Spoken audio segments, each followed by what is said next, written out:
Nilagdaan ni Environment Secretary Ramon Paje ang kasunduan ukol sa pagtatalaga ng permanenteng tagapangasiwa ng Coral Trial Initiative for Coral Reefs, Fisheries and Food Security o CTI-CFF para sa Mindanao at Indonesia.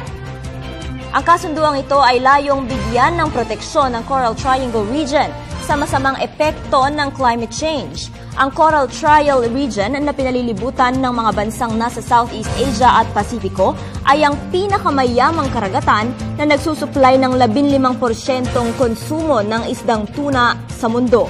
Ayon kay Paje, pangunahing responsibilidad ng Secretariat na ipatupad ang mga hakbangin ng CTI na gawing sustainable ang fishery at masiguro ang livelihood ng mga mamamayang makikinabang dito.